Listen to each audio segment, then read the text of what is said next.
Recording in progress. All right, so welcome back. We have a couple more weeks of this. I hope that you guys are finding value in this.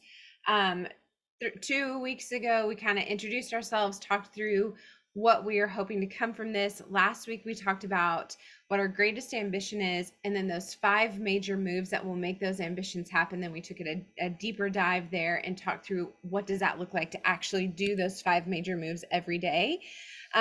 We put that in a recorded video and I shared a bunch of notes. So if you guys missed it, or if you would like to review it, you can go back and look at those notes in that video. And then today, Jordan found this really great podcast by Craig Groeschel, and it's talking about 4 different questions to jumpstart your momentum. And so we're going to start it halfway through. So I encourage you to go and listen to it. I listened to it 2 times yesterday. I went on a little walk in the evening. I listened to it at 1.5 speed. And as I was listening and like walking, I had my notes section up on my phone. And anytime something would come on the podcast, it was like an aha moment. I would go to my notes section on my phone and I'd click voice to text, and I would like repeat what he shared.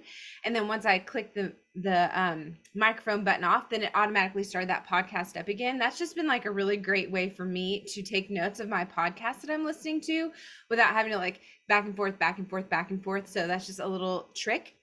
And then after I did that at 1.5 speed, then I went back after I'd done my notes. I went back and I re-listened to it again at just 1 speed without taking notes, so I could really listen and soak it in. So I encourage you guys to do that. But in the first portion of it, he talks about momentum. He talks about why momentum stops sometimes. So go and listen to that. One of the things that he talked about that I really liked, he said this quote. He said, "Leadership without passion is just management, and management never changed the world." And that's when he then goes into these 4 questions that we can ask ourselves to jumpstart momentum. So what I'm going to do is I'm going to screen share so you guys can hear the last little portion of his podcast. Again, I'll put in the chat the link to it so that way you guys can go and listen if you haven't heard it yet. Hold, please. Okay. So Marissa, I can see you. Give me a thumbs up when you can hear it. Stanley, who has a great leadership podcast, he says this. He says, if you don't know why something is working when it is. Say that again. I said we can hear it. It's like a weird, like buzzing.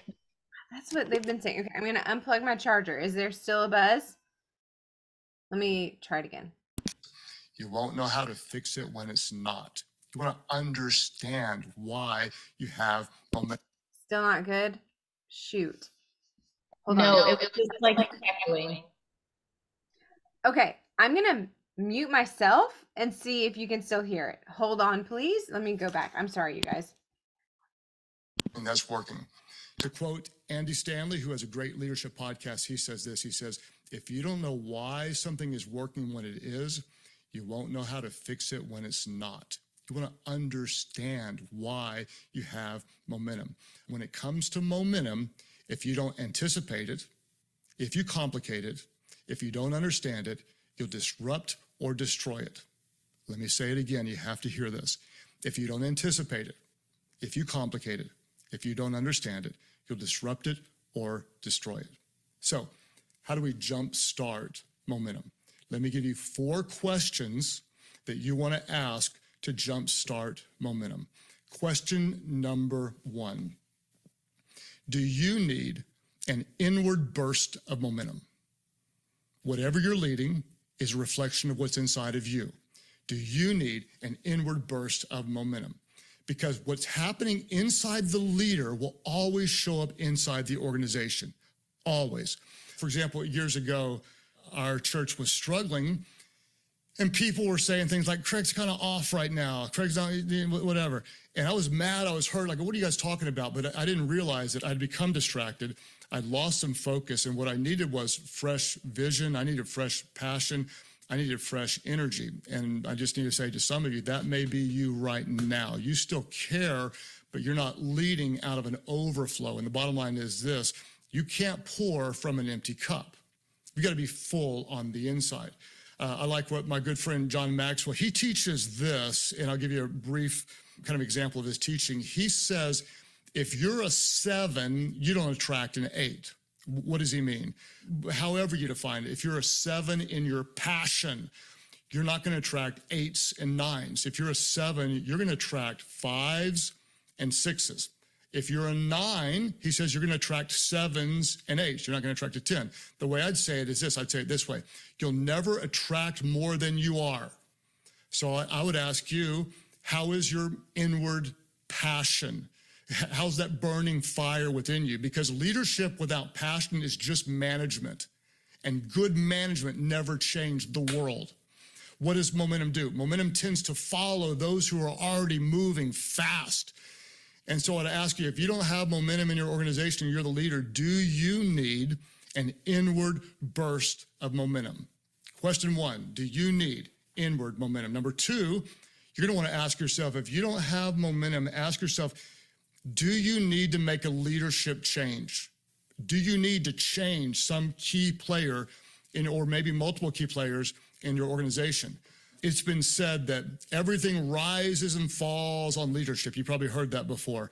I used to hear that quote and I thought, that's a bit dramatic. Like, everything, really? I'm going to tell you, like, right now, after over 3 decades of leading, I think it's pretty dang accurate. Everything tends to rise and fall on leadership. And you'll see it every time you see big momentum. You will see it as a reflection of great leadership. In fact, what I want to do is I'm going to give you a series of quotes. These are all quotes I made up. I'm going to say basically the same thing, but I'm going to say it in several different ways because I want you to hear it in several different ways. So here they come. Ready? You'll rarely see big momentum under small-minded leaders.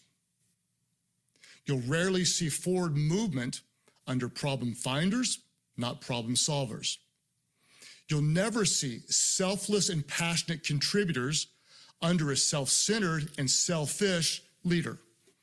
If I can summarize those 3 quotes, I'd say it this way. You'll rarely see the right results without the right leaders leading well. So if you don't have momentum, you're going to want to ask yourself every single time, do we need to make a leadership change? And the problem is right now, some of you will have some of the wrong leaders in place. And so anytime you see that, your first goal is always to help that leader improve and succeed. That's always your first goal. You want to give them a shot and help them get there. Don't blame them. Take responsibility to try to help them get there. If you cannot help that leader improve and succeed, then listen to me very carefully. You have to make the change. Why? Because if they are not carrying their weight, then everyone else knows that they're holding back the team. And you have no idea how much credibility you lose if you don't address that problem team member. Now, if you have a team member that is a problem and you continue to ignore the problem and you don't address the problem, eventually that team member is no longer the problem. Do you see where I'm going? Okay. Eventually, if you don't address it, you become the problem. So if you have a person that's not carrying their weight, can't get there, you got the wrong leader on the wrong seat on the bus, you have to have the courage to lovingly and caringly make the change. And when you do, let me make you a promise. When you replace an ineffective leader with a very effective leader, you will almost always be shocked at how fast things get better. And what's going to happen is almost every single time you're going to ask yourself at the end, why did I take so long to make that change? Remember it. It may seem painful. It's going to be difficult, but the results of putting the right people in place will always be more than you can imagine. So if you don't have momentum in whatever you're leading right now, you're going to ask yourself, do I need an inward burst of momentum? You're going to ask yourself, do I need to make a leadership change? And the third question I want you to ask yourself is this: do you need to reallocate resources? Kind of a boring question, but it's actually unbelievably important. Do you need to move some resources around? And this is so common, and you're going to see it all the time. You'll probably see it in something you're leading now, or eventually you will. Some organization, the leaders, they're not satisfied with the results. So here's what they try to do. We don't like the results. So they try to do what they've been doing, but they just try to do it better. We're going to do what we've been doing, but we're going to do it better. This is not the worst strategy because we all want to get better. But you have to remember that marginal improvements usually create marginal results. So if you want to create momentum, instead of just thinking better, you might want to think different. If you remember our rocket ship illustration from last week, it takes an enormous amount of thrust for a rocket to overcome the gravitational pull. The same is true in organizational leadership. It usually takes something different, some kind of big thrust to overcome the gravitational pull toward what's known, what's easy, what's safe, and what's comfortable. You have to do something different. For example, I consulted with a business owner that was complaining that revenue was essentially flat or slightly down over 14 consecutive months. So we've got no movement and even a little bit of decrease in revenue over 14 months. And so I had a hunch of what this leader was not doing. So just for fun, I asked him a series of questions. I asked him, so have you changed your marketing strategy? No, he hadn't. Okay. Have you targeted niche markets instead of broad sweep advertising? He hadn't. I said, have you changed your pricing structure? No. Have you created incentives for people to use your service? No. Have you tried a new customer acquisition strategy? No. Have you added customer retention benefits? No. Have you offered additional products or services to your existing customer base who are already warm buyers? No. Have you enhanced your referral structure? No. Have you made a product or service change or improvement? No. Have you streamlined your sales process? See where I'm going. Have you changed your sales team, changed your sales manager? Have you enhanced your online presence? Have you studied the data and the sales metrics to find out what's changed? Have you interviewed the customers that left you to find out why they left you? No, no, no, no, no, and no for 14 months. What is the definition of insanity? Someone else said it, is doing the same thing over and over again and expecting a different result. So many businesses, so many nonprofits, they invest their resources the same way year over year. They deploy people in similar ways with the same budget process, with the same meeting schedule, with similar investment of time by similar team members, and they're surprised when their annual outcome is marginally different to the prior year. It's crazy. If you don't have momentum, you want to change where you're investing resources to get a different return. McKinsey company, they do great research, and they found, in my opinion, the best research on this. One of the things they found is this, that regardless of how the market is changing, on average, companies allocate 90% of the resources to the same projects year after year. Can you imagine that? The world is changing faster than you can imagine, and yet we run essentially the same place. On average, companies allocate 90% of their resources to the same projects year over year. What is momentum? Momentum is movement. If you don't have momentum, you have limited movement. So when it comes to your resources, your time, your capital, your money, your talent, your energy, what you want to think is you want to think fluid, not static. You want to move things toward where they're working. So very simply, I'd say it this way. You want to move resources away from what's producing marginal results toward what has potential for maximal results. You want to move things away from what's producing marginal toward that which can produce even greater results. And this is not easy to do, and that's why few leaders do it. But I want to speak directly to somebody right now. You need to hear this. You have to have the courage to disrupt what is to create the potential for what could be. One more time, hear it, feel it, and do it. You have to have the courage to disrupt what is to create the potential for what could be. And you're probably going to think somewhere along the way, like, I'm not quite sure. Like, if I do this, is it really going to create momentum? And the bottom line is, you're rarely going to get it 100% right. But I promise you, you'll always be wrong if you don't occasionally change what you do. So, to jumpstart momentum, you're going to ask, do you need an inward burst of momentum? Do you need to make a leadership change? Do you need to reallocate resources? And number 4, you're going to ask, do you need to be willing to do something that you've been unwilling to do? Do you, as a leader, need to be willing to do something that you've been unwilling to do? And I'm going to just kind of get up in your business and tell you right now, of the 4 questions, this one for some of you will be the most important, yet the most difficult to answer. And it's difficult to answer for 2 reasons. The first is because you don't know what you don't know. And that's true for all of us, right? You need to make a change, but you have no idea what change you need to make. And that's why this just takes time in the game. I mean, you want the right mentors. You're going to ask questions. You're going to listen. You're going to study. You're always going to be a student. This is going to take time. That's part of it. But the bigger and more common reason that you're not going to attack something is because you know what to do, but you're afraid to do it. You know what you should do, but you're afraid to do it. And the list could be endless. Like you need to have a difficult conversation with a struggling team member, but you don't want to do it. Or you've had the conversations and you need to make a change, but you're afraid to make the change. Or the list could go on and on. You need to close a department or shut down a campus or eliminate a product line or change your location or whatever. Or for some of you, the changes are more internal. You need to overcome some insecurity that's holding you back. Or you need to really learn to trust people and delegate. Or like you really need to surround yourself with better people, not just yes people that make you look good, but great people that make your organization good. You need to be around people that you listen to, because if you haven't listened, you've trained them not to talk. You need to take a risk. You need to be willing to fail, whatever it is. So I'm going to just kind of pause.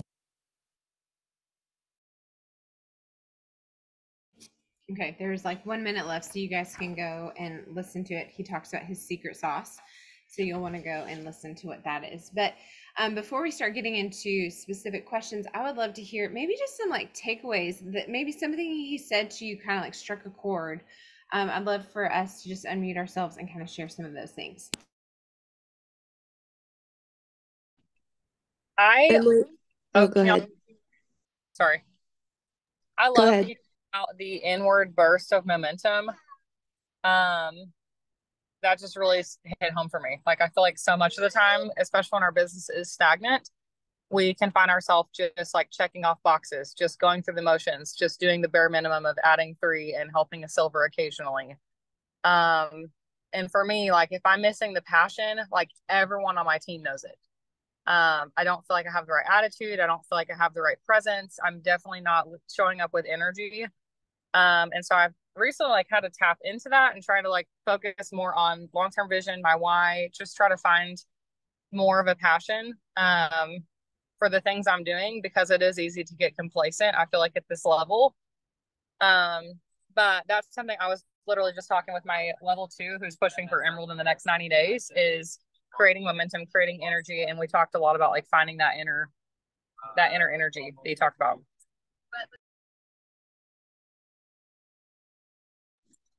I listened to this on the airplane on the way to Mexico because I was feeling like we needed to shake some things up. I mean, we've heard that success is boring.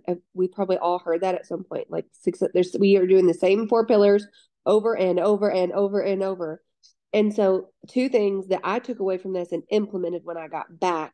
One, when is the last time I was creative in my business? And so I came back and I was like, Cassandra, my sponsor, she's really great at sweatshirts. So I was like, dude, we need a sweatshirt. We need a thing. We started some incentives, and then that trickled down, and I saw Chandler doing her incentive for her own team, and I saw Taylor and Marissa. And so like these like little creative bursts started, and I'm not saying it started with me. I think they all felt it too at the same time. But what I am saying is I saw creativity, which created energy. So that was one. And then the other thing that I came back and did was it was one of the questions where he talked about do you have the right leaders in place? So I saw, we have some of the most talented rubies and senior rubies on our team. Like they are better than me in a lot of ways. And I saw that maybe our rubies and senior rubies were kind of just like waiting for our jewels to do the things, and they would kind of just follow suit instead of them leading. And I was like, I can either tap into senior golds and golds and start coaching them, or I can tap into my rubies and senior rubies and raise them up so that they can learn moving forward how they can be leading better. So I grabbed them. Right before Mexico, I was like, hey, grab your 21 Laws of Leadership books. We're getting on a call every Sunday. And it started with just, there's 3 of us, me and 2 of my level 1, one's adopted, rubies and senior rubies. And then I threw it in our rubies and senior ruby thread. And now we have a group of like 8 of us doing it.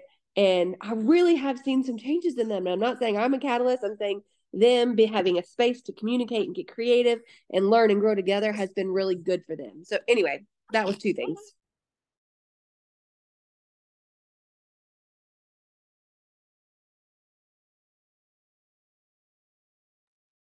I took away, and it made me think when he said the momentum, like you can stop it. Like how many times has our foot been on the pedal, like go, go, go, go, go. and we're like seeing the success. We're all excited, and then it just like whoop, gone. Like, where did it go? And I think that's like us, like not anticipating the momentum, not knowing how to handle like the success, and probably that imposter syndrome like coming in like into play too. And so that really like got me thinking about seeing more about when the momentum is coming and anticipating it and like being able how to handle it better.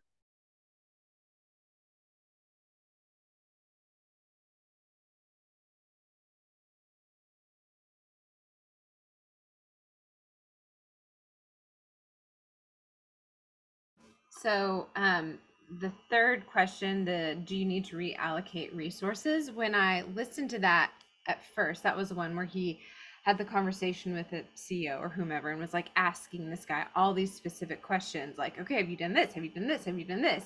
And then talking about like the definition of insanity is like doing the same thing over and over. When I first heard that, I was like slightly offended and also like a little bit overwhelmed because all of these ideas, like I wrote down every single question that he asked this person. Is it freezing again? I'm sorry, you guys. I don't know what's wrong. Okay. All right. We're good. Okay. Um, but like he talked through like those little questions he asked. I'll just repeat them really fast because I think if we can latch on to like just one of them and maybe make a slight shift, like I think when I first heard it, I just felt very overwhelmed of like I haven't done any of these things. But I think if I were to look at one thing and maybe make that a slight shift and do that every day for 90 days, I do feel like there could be a difference made. So he just said, changing up your marketing strategy, your target niche markets, creating incentives, new customer acquisition strategy, customer retention, and their benefits of that, offering additional services to your current customer base, enhancing your referral structure, enhancing your online presence, interviewing the customers who have left to find out why they left. Anyways, those are just some different ideas that he gave. And I feel like if I can latch onto like one of those things, then I think goodness can come from that.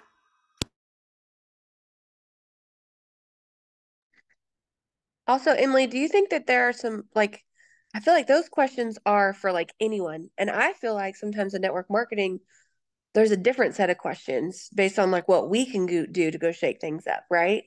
Like, when's the last time you ran an incentive for your team? When's the last time you put money into your team? When's the last time you did a power hour? You know, so I feel like there's some like maybe some more specific questions we could insert in there to fit what we Sure. do maybe a little better. Well, and like some of the ones that he gave were like your pricing structure, which like we don't have control over the pricing structure, but we also have control over that incentive like he offers. So there were quite a few things that he talked about that absolutely are relatable to us.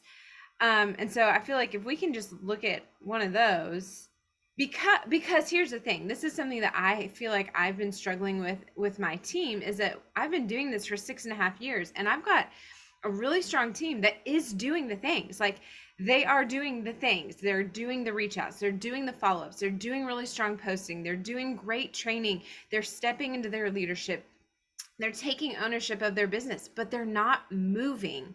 And so that's when that whole mindset of like, if the definition of insanity is doing the same thing over and over and over again. And so I'm like, okay, well, we are doing that because that is important. Those are so important, but maybe is that slight shift in that customer care or those incentives like you were talking about.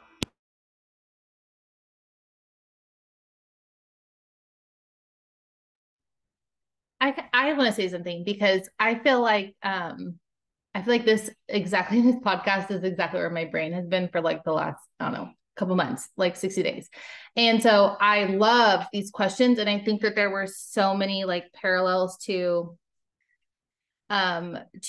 what we're doing and sort of the shift that I'm trying to create even in my team is like finding that momentum, but also like I love how he talked about being prepared for it. Because I think a lot of times I like get down on myself because I get into this mode of like, okay, I want to like clean some things up and I want to organize it and I want to like put it in its spot. And I have been not letting myself do that until I do my own IPA, but I know how important that is. And I know that I have been putting it off because it felt really overwhelming. to do. But I think that like those are the things that when we simplify and when we dig in and we figure out, okay, where are the tweaks in the system that we need to fix, or how can we simplify it? Like he kept talking about in that podcast, like making it simple, like don't make it complex, and being prepared for what's coming. And all I was thinking is like, okay, this is like telling me that this is good stuff that we need to keep doing, and just having that system in place. But also like those systems don't matter if you're not coming at it with your own energy, you know, and we're not doing it. And so some of the things that I know I was putting off because I was having this like scarcity feeling over time, and just like during the fall season with all of these kids doing all of this on my own. And I felt like, well, how am I ever going to like get on? I knew I needed to do power hour Zooms one-on-one with the people on my team because they weren't in it and there was no energy and they were feeling confused and whatever. And I just started doing it. I was like, I'm just going to figure it out. Everybody on my team knows like that I've just got kids around, and just like, whatever, we're going to make it work. And I just feel like that was something that I was not like, I knew what I needed to do. It was something that I wasn't willing to do because I was having fear over time, and just made myself do it. And I think that, I mean, I'm seeing movement from it. I'm seeing people now doing their own Zooms with sidelines on my team and stuff like that. And those are valuable. Like that's how people are learning and just getting in the practice and falling into the motions to even get that energy back again. Because when we're not even doing the things, then we don't have that energy to give. I love that you're starting to see positive results from that. And I think everything you shared, I'm like, same. I feel that. And I only have 2 kids and I have a husband that's home. So you're amazing. You're my hero. Well, I feel like kind of left off with a really great question for us, maybe to end with. We have about 2 or 3 minutes left, but one of the things that he says at the end was, you know, is there something about me that needs to change? Is there something in me that needs to change? Is there something that I'm not doing that I need to do? And so I think that self-reflection is incredibly important. And so Marissa, you shared like you knew that you needed to be doing these individual power hours. And so you just did it imperfectly, messy, but you did it and you're seeing fruit. So maybe the next couple of minutes, like we can just do popcorn here of what do you see that like you need to change, or maybe something that you've been putting off that you really are going to make a priority in the next 7 days to start implementing.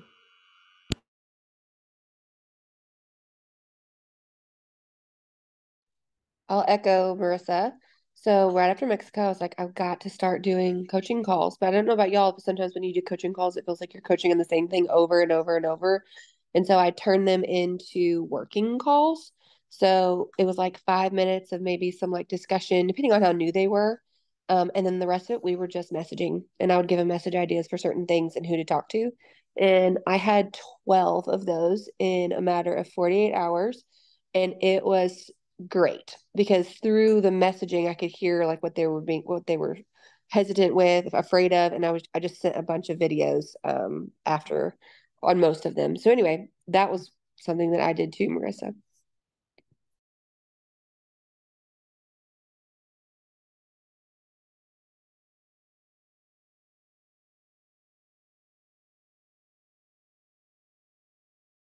So one of the things I've been learning is like to not be a collector and to like collect information but then go and get into action, which obviously we know that, but I think it's really easy to just like do all these trainings. And for me, I just get overwhelmed. I was telling Jordan and Joanna this yesterday, like I just get overwhelmed when I do tons of trainings because I feel like my brain is like super full, and so I don't really know how to like move forward. And so I think for me, something that I am needing to do is maybe limit my collection and really like set aside quiet time every day to figure out more simplified ways to do my business.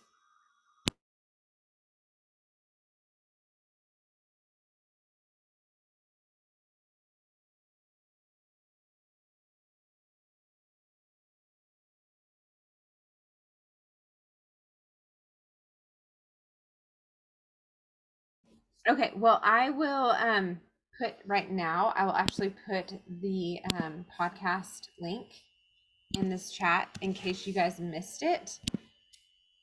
So you guys can go back and listen to it. And then next week, I can't remember who's leading next week. Andrea, is that you? Megan? Anna? I think it's Joanna. Okay. All right, perfect. All right, well, we will see you guys here next Wednesday. Bye, everyone.